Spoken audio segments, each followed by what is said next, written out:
गौरी गणेश सुंदर शुभ बाटे आजू के दिन आजा गौरी गणेश हमरो सुंदर बहनी करत बारी आजू गृह प्रवेश हमरो सुंदर बहनी करत बारी आजू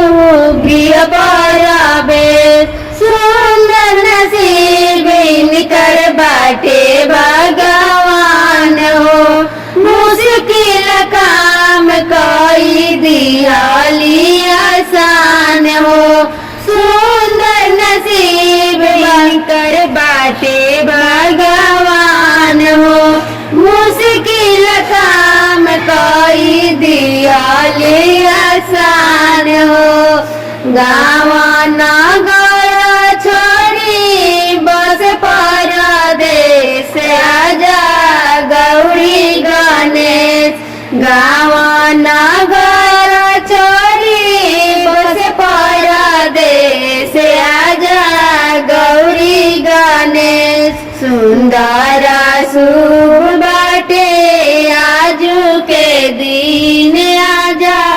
गौरी गणेश सुंदर शुभ बाटे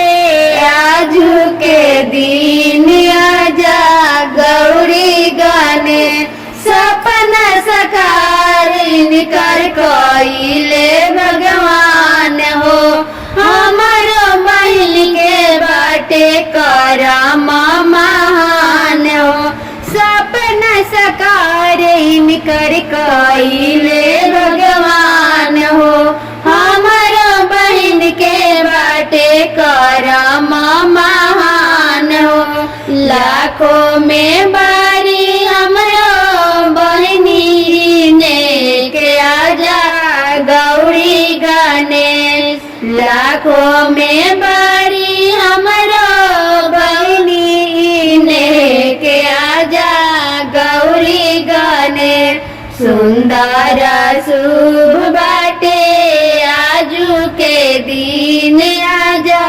गौरी गणेश सुंदर शुभ बाटे आजू के दिन आजा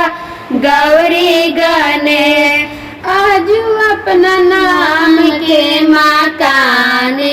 बनवाली गोतिया गोतिनिया के आंगना बोलवाली आजू अपना नाम के मकान बनवाली सब रिश्तेदार के आंगना बोलवाली शिष्या तलिकली निकार खुशिया पर लेके आजा गौरी गणेश शिष्या तलिकली निकार खुशिया पर लेके आजा गौरी गणेश सुंदर शुभ बाटे आजू के दिन आजा गौरी गणेश सुंदर शुभ बाटे आजू के दिन आजा गौरी गणेश।